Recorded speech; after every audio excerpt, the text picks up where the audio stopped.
Bueno, momento de la columna del micro del licenciado Carlos Zubiri. Lo saludamos a Carlos. Buenas noches, ¿cómo le va? ¿Cómo te va, Luis? Buenas noches a todos. No llovió, pero hizo frío y estuvo a punto, así Y que estuvimos casi, con una sí, sí. llovizna linda. Sí, esta mañana. Después, bueno, ahora esta noche a las 3 comienza a llover hasta mañana a las 3 de la tarde. Así que, Bueno, por las dudas le aviso, bienvenido sea. va a llover toda la noche. Bueno, Carlos, para no perder tiempo, le debo decir, bueno, que anoche estuvimos la grata visita aquí de la coordinadora del profesorado de nivel primario, de Alejo Ledesma, y vino con una de las alumnas, ¿no?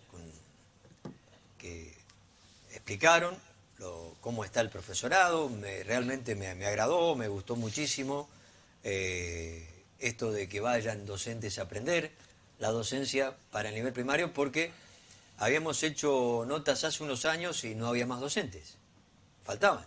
Entonces, bueno, esto me puso muy contento y el funcionamiento del profesorado. Pero yo ahora digo, ¿cómo encaramos el tema? Yo digo, los docentes en el siglo XXI, ¿cómo estamos? ¿No? Porque una de las preguntas fue si se adaptan a los cambios que hay en los niños hoy, ¿no? Porque venimos de una escuela donde fue superada por la tecnología de los chicos, ¿no? No sé si estoy equivocado, Carlos.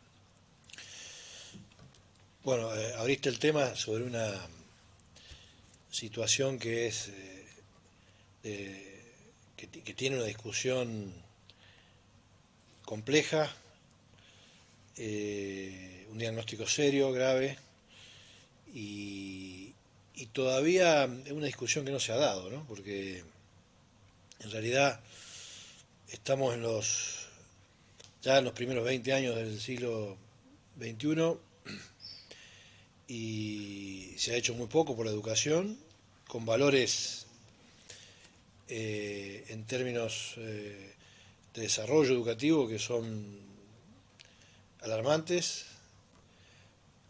crueles, si se quiere, a la hora de hacer el análisis. Y si vos tenés que evaluar si nos vamos a focalizar esencialmente en la docencia, yo creo que una forma de evaluar el nivel docente también tiene que ver con la posibilidad de evaluar las juventudes que emanan de las escuelas, ¿no? Y ahí tenemos que dar una gran discusión, un gran debate, un gran análisis. Yo digo que nos tenemos que encerrar todos los docentes en por lo menos unos meses en algún lugar. Yo propongo que durante el verano, en lugar de irnos de vacaciones, nos encerremos en algún lugar de vacaciones todos y hagamos un gran acuerdo social de qué educación queremos, desde dónde la vamos a, a desarrollar, con qué metodología, con qué pedagogía, cuál es el valor que le damos al sujeto que aprende, cuál es el valor que le damos al sujeto que está frente a nosotros en un aula y esencialmente cuáles son los fundamentos epistemológicos de todo lo que hacemos. Hay mucha improvisación en educación, Luis. Hay mucha improvisación. En la medida que se ha tornado una tierra. A ver, el sistema educativo tiene sistemas de control, que son sistemas de control atravesados por la política del Ministerio de Educación, que dicho sea paso va a desaparecer ahora, Sí, posiblemente. sí. Yo no puedo concebir un país que quiera atender al desarrollo aboliendo un Ministerio de Educación, cuando debe ser el ministerio con más presupuesto. Porque uno puede ir hacia adelante en un desarrollo, fíjate, yo no hablo de crecimiento, hablo de desarrollo del país si la escuela no va al lado, si la universidad no va al lado, si la escuela secundaria no va al lado. Es muy difícil, es muy difícil, es muy difícil. Eh, mira, a nivel estadístico, yo no soy muy amante de las estadísticas, pero a nivel estadístico hoy, si vos tenés que evaluar la dinámica de la educación en función del rendimiento de nuestros jóvenes, y tuvieras que evaluar esto en términos, repito, de rendimiento, bueno, a nivel país no tenemos posición respecto de las cualidades de nuestros alumnos. Hemos perdido posiciones trascendentales en la región. En la década del 30, en la década del 20, en la década del 10 del siglo pasado, Argentina era líder en alfabetización primaria, un proyecto que arrancó en Sarmiento en 1870 o por allá y vino hacia adelante y terminó con la gran Argentina del año 30, ¿no? Eh, ese proyecto de alfabetización en la escuela secundaria no se dio con el mismo desarrollo y hoy tenemos una escuela secundaria que, por ejemplo, está entre los valores más bajos de rendimiento de la región latinoamericana. Estamos por debajo de Perú, por debajo de Chile, por debajo de Uruguay, por debajo de Brasil, por debajo de México y de algún otro país latinoamericano de Centroamérica que tienen una riqueza diferente a la nuestra, mucho más desposeído de muchas cosas, pero tienen un sistema educativo que funciona, ¿no? Carlos, ahí te corto porque yo recuerdo hace muchos años, no sé hoy, por eso te hago la pregunta, venían muchos alumnos de otros países a la universidad acá en Córdoba, ¿no? Que debe ser una de las más importantes. ¿Esto ha cambiado? No, a ver, yo haría un paréntesis con las universidades. Estamos hablando del nivel medio. Sí, porque yo haría un paréntesis con las universidades, primero porque tienen una capacidad de autogestión diferente a las escuelas, tienen menos presión política de los sistemas educativos oficiales, ¿no? Ministerios, secretarías, etcétera, etcétera. Hay mucha más gente loca en las universidades. Fíjate que uno de mis proyectos es en algunos años jubilarme de la docencia de la escuela media para poder empezar a trabajar en la universidad, aunque sea gratis, pero ir para hacer algunas locuras que tengan que ver con... Otro loco más. Y sí, con una educación que tienda a hacer las cosas que son necesarias, no las cosas que nos piden que hagamos. Yo tengo una gran frustración como docente porque en la cátedra de problemática en educación secundaria, que es una cátedra que yo tengo a cargo en el profesorado de historia en Canals, investigamos permanentemente las problemáticas y marcamos agenda de un montón de cosas que son necesarias y los ministerios no tienen ni siquiera un resquicio de ninguna de ese tipo de puntos, ¿no? Entonces de repente estamos, es como dijo Freud, el sistema educativo termina siendo como una gran expedición de mineros que van a la Antártida con mapas de los lagos de Italia y con ropa de verano. Hay una desorientación muy importante. Fíjate que, a ver, yo no quiero... Bueno, pero mi función como psicoanalista es la de ejercer un pesimismo crítico, ¿no? Yo no soy...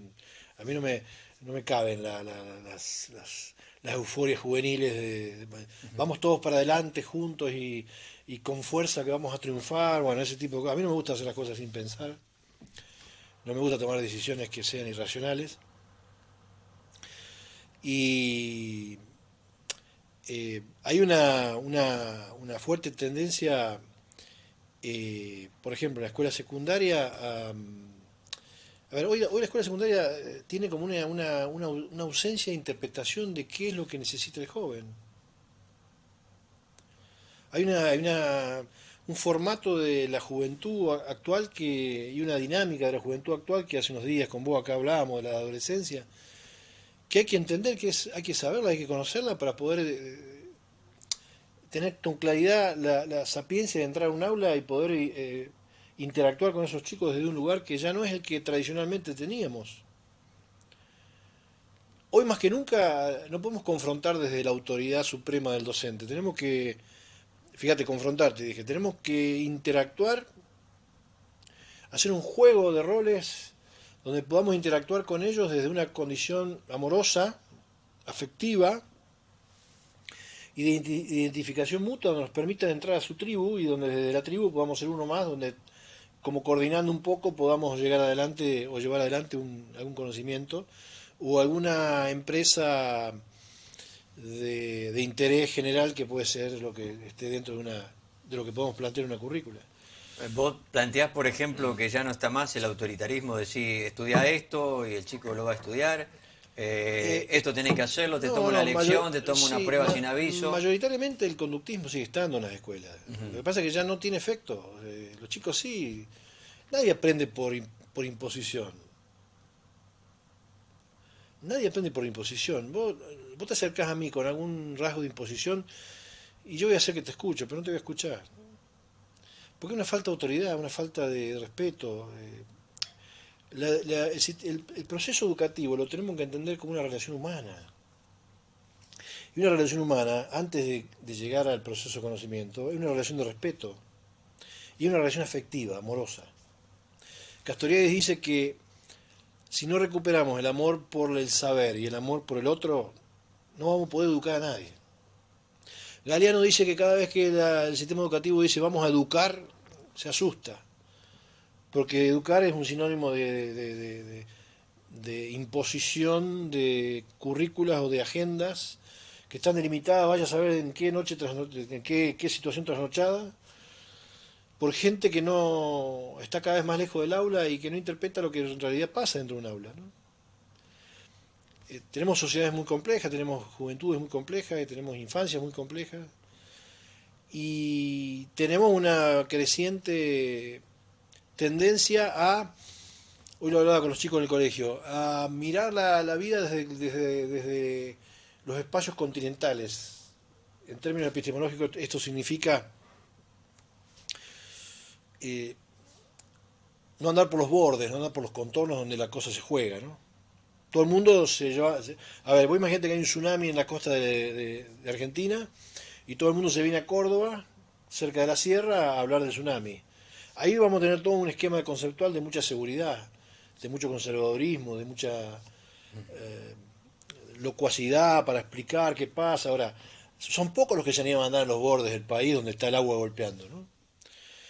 Y para poder hacer cambios trascendentales hay que saber con nuestro conocimiento caminar por los bordes. Por eso yo amo el psicoanálisis, porque el psicoanálisis siempre anda caminando por los bordes.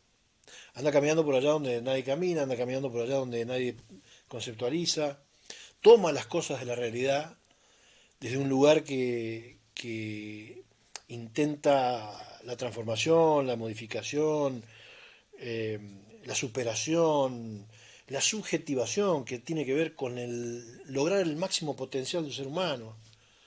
Otro elemento que tiene que tener la educación. No podemos prescindir en la educación de una vocación por saber cómo definimos al hombre. Si como una tabula rasa, como esto, una cosa vacía y una tabula rasa así, donde yo lo voy marcando y voy imponiendo cuáles son los conocimientos que van a entrar, o si en realidad me encuentro con el otro como un ser que tiene afecto, que tiene cultura, que tiene referencias previas y con quien vamos a interactuar y vamos a aprender ambos. Yo empecé a dar clase porque amaba saber, no porque amaba enseñar. Yo siempre entendí que dar clase es una manera de aprender, una manera de estar con el otro y de aprender de ellos. Yo el primer día que le di clase a los jóvenes de Huichí en la Borde, les dije, yo vengo a aprender acá, porque acá hay mucha historia. Y ustedes me van a enseñar a mí. Ustedes creían que yo venía a enseñar a ustedes, no, ustedes me van a enseñar a mí. Es una relación afectiva, Luis. Y para, a ver, esto tiene que ver con algo que hablamos la semana pasada de la política. Se vienen tiempos muy racionales, se vienen tiempos de mucho control burocrático, se vienen tiempos de mucho control racional, y hay muy poco espacio para el palabrerío romántico. Y la educación es un palabrerío romántico, no es medición. Es más, no es ciencia, no se puede medir. Yo estoy acá y ahora me voy. Lo que vos internalizaste, lo que yo hablé, o lo que el público internalizó, no sabemos en vos qué va a disparar, en Pedro qué va a disparar, en Mateo. Lo importante es que movilice y que toque.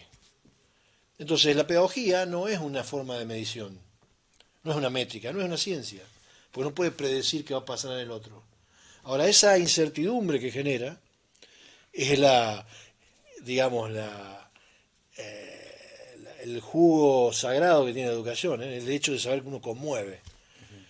Y Carlos, ¿por qué crees que están faltando docentes en la actualidad? ¿Porque no hay vocación? ¿Porque la situación económica no da para estudiar para Sí, yo voy a docente. hacer una aclaración. No, No están faltando docentes, lo que están faltando son docentes que sean capaces de internalizar una empresa de locura. Hay docentes, están todos los cargos cubiertos. Si vos no das en todos vuelta. lados, ¿eh? Bueno, No, sí, está no, bien. no. A lo mejor falta racionalizarlo eso, pero es probable que en algunos lugares pueda faltar. Puedo omitir yo, puedo no conocer algunas. Pero en general, eh, lo que está faltando es ese cuadro docente que sea capaz de entrar a un ámbito institucional y que sea capaz de confrontar con lo instituido que tiende a esa, no a una concepción de una búsqueda de autonomía, sino que es una especie de institución heterónoma donde lo que se hace para no cambiar, ¿no? Y donde los programas son caducos, son, como decían los teóricos de aquella famosa UBA del 66, del 55 al 66, con programas vetustos, con cátedras fósiles, ¿no? Klimovsky, Sadowski y Rolando García, que eran los epistemólogos de aquella época, decían, bueno, eran cátedras feudos y eran, eh, digamos, cátedras fósiles, ¿no? Es como que estaban fosilizados, tan viejos los programas. Y en la actualidad tenemos problemáticas parecidas, ¿no? Es como que la educación va teniendo como ciclos y, y hoy estamos en un momento muy crítico donde estamos sacando, tenemos una, hay una, a ver, la escuela hoy reproduce los imaginarios sociales que los sectores dominantes del mundo disponen. Toda sociedad produce sus imaginarios sociales. En la actualidad hay un imaginario social que es muy común, que es el valor del dinero y el valor de la mercancía. Y hoy estamos formando, digamos, profesionales o estudiantes que aprenden a competir, no aprenden a hacer bien común. Entonces, estamos haciendo grandes tecnócratas, grandes tecnológicos, grandes científicos, racionales, fríos, que no son capaces de entender que cualquier transformación que uno haga sobre la realidad tiene efectos sociales. Eso sería completar una perspectiva global del profesional que uno espera, ¿no? Y hablando en términos psicológicos, ¿es estresante para un docente estar en el aula hoy?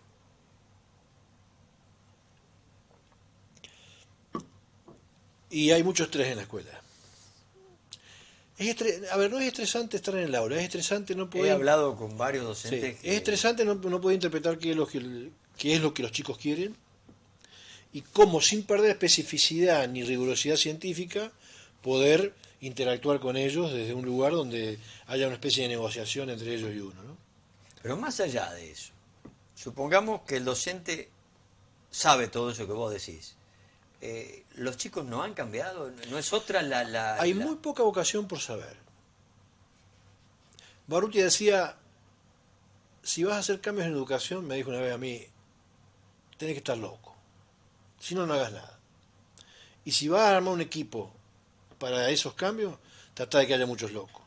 Y trata de que haya personajes que estén más enamorados de la ciencia y la cultura que de sus familias.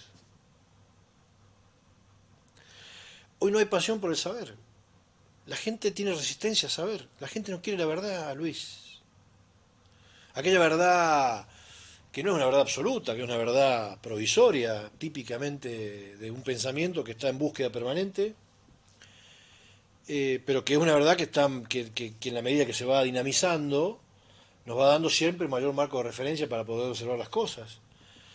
Hoy la gente, a ver, la gente está, como te dije recién el ejemplo, la gente está dentro del continente, dentro de situaciones continentales que son de seguridad, de confianza, de lo previsible, de lo esperable, de lo inmodificable, pero que da mucha seguridad. Tenemos que tener una escuela y una docencia que se anime a andar por los bordes. Yo te decía la semana pasada, hay un montón de lecturas que no se dan en la sociedad. Anoche di clase finalmente en mi casa. En tu En casa. mi casa. Llevé los 3 alumnos que tengo de filosofía en el profesorado de historia y nos sentamos en mi biblioteca. Yo le expliqué la historia de cada libro que estaba en esa biblioteca. Estuvimos 2 horas. Y les bajé libros que ellos como profesores de historia tienen que tener. y que yo tengo porque soy loco por el saber. Historia de Rosa, de Sarmiento, San Martín, bueno, tengo todo eso, ¿no? Y ¿Por distintos autores o por los que a distintos vos te autores, gustan? sí, no, no, distintos autores, pero hay autores que se acercan más a A la la verdadera realidad. historia, ¿no? Hoy se puede estudiar historia desde un lugar un poco más sensato, no tan clarinesco, ¿sí? Pero eh,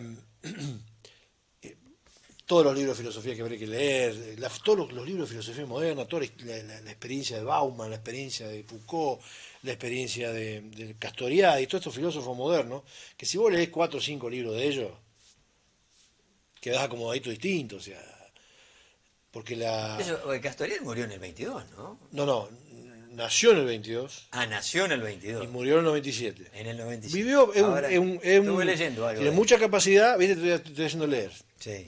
Te quedan cosas, ¿viste? Te va generando interés. Y eso es la idea que la gente se tope de repente en una librería con estos personajes y los tome, porque es gente genial. Y es gente que anda por los bordes. Yo cuando digo de andar por los bordes, me refiero a que hay muchas cosas para leer sobre muchas de las cosas que están pasando en la vida cotidiana, de gente que ya las pensó, ya las elaboró, ya las planteó, y las plantea desde un lugar de mucha claridad, y que nos da a nosotros la posibilidad de tener una perspectiva frente a las cosas que cambia muchísimo. Carlos, vos sos docente, ¿no? Sí. Ayer hablaba con Marisa y con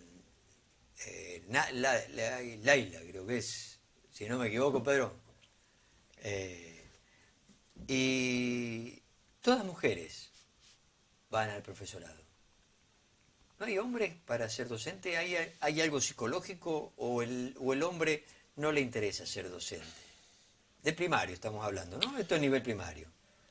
Porque Bien. no, ¿hay alguna diferencia? ¿Hay algún tabú? ¿Alguna cosa A ver, que le impide al hombre poder de- ser docente? está bien. Debe haber, primero, para estudiar el nivel docente de grado, no hay ningún impedimento para que sea hombre o mujer. Claro. El hecho de que haya muy pocos hombres, casi ninguno, yo diría que acá en la zona creo que debe haber uno o dos que están dando clases. Salvando los profesorados de educación física, ¿no? No, no, la materia, El maestro de grado. el maestro era. Yo creo que debe haber muchas explicaciones para esto. Quizá hoy ya estén formando parte de la elección de ser profesor de grado o maestro de grado, ya esté formando parte en eso los imaginarios sociales nuevos que dicen que los maestros de grado son mujeres. Ya está instalado socialmente, se ha como instalado ese mito, a pesar, te repito, que uno se puede inscribir para dar clase. Pero por otro lado, yo creo que tiene que ver, en lo que hace la visión particular sobre esto, yo creo que tiene que ver con un momento donde se empezó a desvirtuar la educación y se empezó a plantear como una experiencia complementaria de una gente que podía trabajar complementando el ingreso de una casa, ¿no? Ujú. ¿A qué me refiero? A que como había tan poco presupuesto siempre hubo tan poco presupuesto para educación, el maestro de grado tenía que ser una mujer que fuera no un eje central de economía de la casa, sino el complemento del marido. Claro, el marido trabajando en un Ah, lado y la exactamente. mujer. Entonces, el marido con su trabajo y la mujer maestra. Si un maestro de grado hasta hace unos años tenía que ser maestro de grado y con eso vivir con su familia, no podía vivir. ¿Sí? Ahora la mujer complementándose, a no ser que ese maestro de grado tenga, pero generalmente esto ha generado que, vos sabés que todavía hay una cultura machista y el hombre necesita sentirse potente y bueno, el docente de grado hoy cobra inclusive menos que los profesores, ¿no? De otros niveles. Entonces, yo creo que esa ha sido una causa fundamental para que no haya tantas tentativas de inserción dentro de esta carrera que es tan hermosa, ¿no? Sí, sí, y me parecería interesante un docente de grado, ¿no? Un Sí, varón. aparte hay mucha gente, sería interesante que pueda ingresar gente interesante, Sí, sí, sí, más, bueno, más ¿sí? vale, más vale. Sería interesante que podamos gestionar a futuro de que podamos encontrar estas locuras necesarias que yo siempre planteo. El libro se va a llamar Locura Imprescindible, así que Ah, ya está una armándolo. locura imprescindible. Ya lo tengo listo. Ah, ya está listo. Estoy con un problema de dinero para la edición. Viste que el dinero es. No, no, en realidad no lo tendría el problema, pero Estoy viendo de a lo mejor de hacerlo con algunos auspiciantes eh, bueno, es un momento especial del país, pero lo tengo listo ya hace más de 6 meses el libro. Es sobre educación, psicoanálisis y educación, y se va a llamar Una locura imprescindible. Y ahí, bueno, hablamos bastante más extendido de toda esta problemática que hemos hablado acá hoy, ¿no? Siempre me acuerdo de un profesor, bola de locura, hace, no sé si Pedro después me puede ayudar, cuando daba clase Héctor Beluardi, no sé si lo conociste a Héctor Beluardi. No. No. Y me acuerdo que uno iba al secundario y le llamaba la atención porque hacía los exámenes a libro abierto. Ujú. No, dice, ustedes aprendan, si no saben la pregunta, léanla en el libro y de ahí les va a quedar. Sí, que es una muy buena forma para que los chicos lean también. Bueno, y ahora que vos dijiste eso de la lectura, me quedó, y a mí me quedó como un gran profesor, Yo en la ¿no? época que tomaba pruebas ya no lo hago. A No veces tomás más pruebas. no, no tomo, no hago evaluación. Hacemos evaluaciones conceptuales todos los días. Trabajamos en términos de seminario con el grupo y trabajamos de otra manera. Inclusive las actividades que les planteo y les genero se las planteo fuera de un criterio de evaluación. Lo hacemos para disparar, para charlar, para dialogar, para estudiar. Ahora estamos en filosofía, por Así que ejemplo. eso de que agarren una hoja, No, no, prueba, eso es arcaico, eso es. no sé. No, eso es como el gol de Cárdenas. Sí, Algún día lo va a errar, tanto que lo repito. sí. Bueno, esto es igual. No, eso no, porque los chicos están hoy desde otro lugar y hay que saber interpretar esas cuestiones. Pero sin duda que hay que tener una vocación creativa muy grande para estar en un aula hoy. Yo digo que un docente, fíjate que hay una crítica que yo tengo, una puja en algunos lugares. Yo sé que esto que voy a decir no cae simpático, no le cae simpático a mucha gente.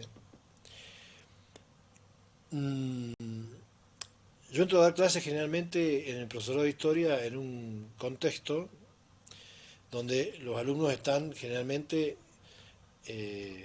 lunes y miércoles, entran a mi aula después de haber estado en las prácticas. Y en las prácticas les enseñan a cómo dar clase y les enseñan a cómo planificar una clase y les enseñan a cómo planificar una materia. Y después cuando entran conmigo, yo les desmitifico toda la planificación.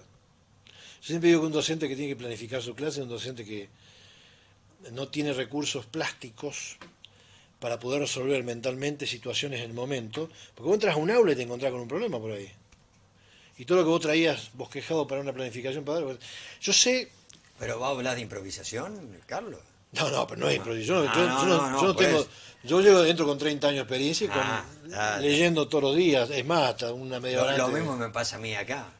Bueno, a ver, No, la no. improvisación no es un mal concepto. La improvisación tiene que ver con la capacidad de manejar lo imprevisible y poder tener 10 o 12 puertas por donde entrar a un mismo tema, de acuerdo al momento del aula, al momento de la. A ver, no es lo mismo dar clase en tercer año a las 10 de la mañana que dar clase a las 7 de la mañana o dar clase a las 11 de la noche en profesorado. El nivel de atención de los chicos, Sí, bueno. sí. Entonces, aparte otra cosa, la planificación excesiva y rigurosa hace que vos metas al chico dentro de una métrica, donde tiene que cumplir ciertas pautas, ciertos pasos, como si fuera uno que pudiera controlar lo que tiene que producir, lo que tiene que hacer, y en realidad la educación tiene que ser una cosa más libre, más romántica, más artesanal, donde puede haber espacio para la creatividad. ¿Y ustedes qué piensan? Miren, lean este texto, a ver qué opinan ustedes del texto, ¿no? Que no repito lo que dice el autor. ¿Qué opinan ustedes del texto? Y que uno dispare para allá, otro para allá, y que no estemos tratando de competir por la verdad, sino que estemos produciendo nuevas ideas. En una planificación vos no te puedes salir de ahí. Yo siempre digo que la planificación es el opio de la educación. Lo que pasa es que para desarrollar un aula con la calidad que yo estoy pretendiendo, tenemos que tener docentes que tengan un nivel de especialización acorde al ámbito curricular que están desarrollando. Claro, pero vienen de la práctica. No te puede, cuando llegan y das clase vos, no te puede traer problemas con decir, no, pero nosotros venimos de la práctica. No, lo dialogamos con los chicos. Y bueno, Y con los profesores también, ¿no? también son otras posturas. Después, cuando entran a un aula, sabrán qué hacer. Hay que abrirles posturas. A ver, pero acá hay también una intención, Luis. Cuando yo te dije la semana pasada, creo, bueno, no me acuerdo en qué charla, que en la cátedra de psicología educacional de una universidad privada yo tenía que dar a Piaget el constructivismo. El constructivismo es la teoría psicológica y pedagógica, epistemológica más importante en la educación. Cómo construye el sujeto conocimiento es la verdadera dimensión de cómo el sujeto conoce. Cuando vos entras a un aula y decís, ¿cómo conocen estos chicos? Bueno, la manera en que el sujeto conoce le explica claramente y lo desarrolla con teoría el constructivismo. Bueno, hoy es una teoría el constructivismo en la cual no se hace mucho hincapié en pedagogía en la mayoría de las escuelas y en la mayoría de las escuelas de formación. Y en una escuela como una universidad donde se daba, yo era profesor de psicología educacional, lo daba en forma clandestina porque el programa que mandaban de Córdoba no lo tenía. Los exámenes que mandaban hechos a responder con preguntas del sistema K no lo tenía. Entonces, ¿qué hacía yo? Se lo daba clandestino. ¿Cómo un alumno de psicología educacional no va a saber Piaget? Y lo mismo que vos de psicoanálisis, no hagas leer las obras completas de Freud. Arranques por Lacan, arranques por Mendel Klein, arranques por Bleichmann, por tantos otros autores que tienen psicoanálisis, Echegoyen, por decir algún argentino, y no leas nunca las obras completas de Freud, que son las obras madres. Hoy si hablamos de un desarrollo cualitativo, profundo y duradero del conocimiento, tenemos que hablar de construir. Y lo más asociado a construir tiene que ver con el constructivismo de Piaget. Epistemología genética, el constructivismo de Piaget. Bueno, yo lo doy en psicología en mi curso y también lo inserto a veces en algunas cátedras de mecho, porque me gusta meter dedos, entonces lo meto, ¿no? Pero, por ejemplo, he tenido otros profesorados donde los chicos venían de pedagogía, yo entraba y les decía, díganle a la profesora que les enseñe Piaget. Y después la profesora, como es amiga mía, compartimos un espacio de trabajo, una psicopedagoga, me decía, no me jodas con Piaget, vos sabés que a mí me cuesta. Bueno, no, no me importa que te cueste, vos tenés que darlo. ¿Por qué? Porque si yo no le doy herramientas constructivistas a un docente, en el ingreso, en la dinámica del aula, y la otra opción es el conductismo, no hay muchas cosas. Esto de la tareita, la repetición, y bueno, y mi mamá me mima, ¿viste? Así aprendimos a leer. Sí, Piaget, lo voy a anotar acá. Jean Piaget. Ya. Eh, Les Carlos, regalé un libro de Jean Piaget anoche a los chicos. Buscando y saqué, tengo como 10 libros de Piaget en la parte que tengo de educación y me di cuenta que tenía uno repetido. De tanto comprar, compré dos igual. Así que les regalé, digo, llévenselo, bueno, léanlo. Y les regalé un libro a cada uno de mi libro, el de...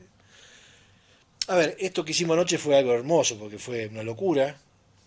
Estuvimos hasta las 10:30 de la noche en casa, con la biblioteca, y bueno, le sacábamos libros, poníamos, los chicos leían, mirá acá esto de San Martín, mirá esto de acá, porque hasta tengo revistas de caras y caretas, tengo una biblioteca que para que haya tenemos que ir a vida. filmarlo un Y día. tenemos que ir un día.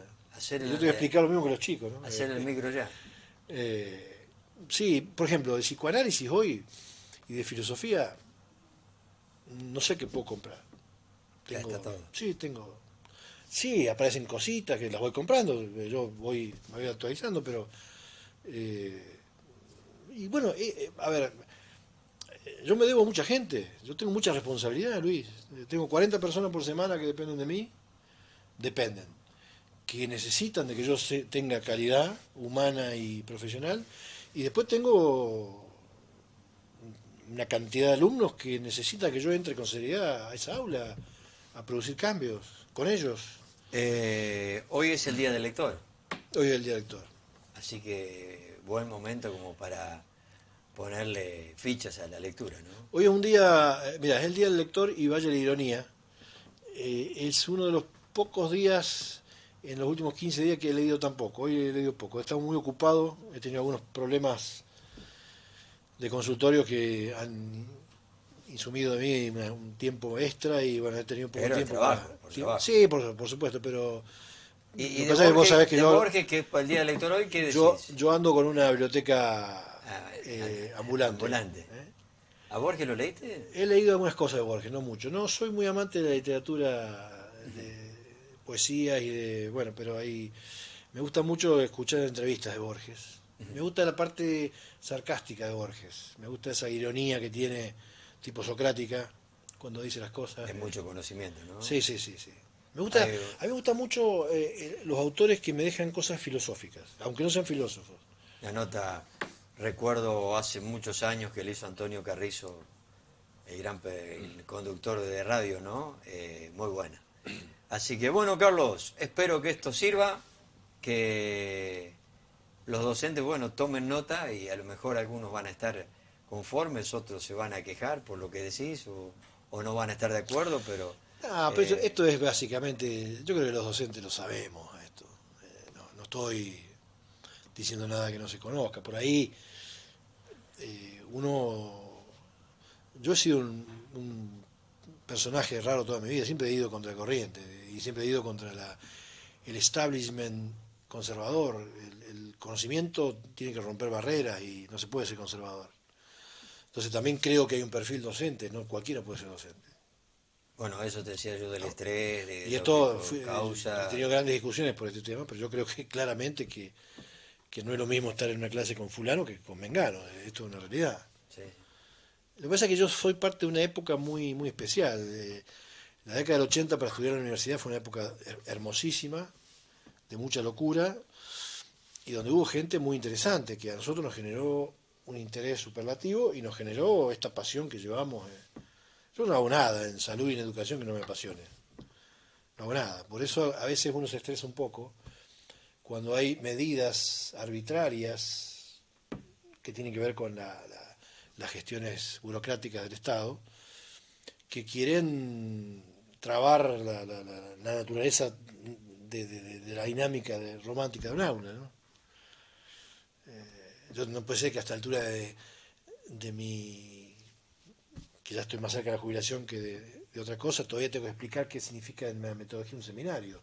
Cuando seminario es un concepto epistemológico que implica una reunión grupal en círculo donde circula el conocimiento a partir de un eje donde todos tenemos una simetría con diferentes responsabilidades, pero donde el pensamiento se da en círculo.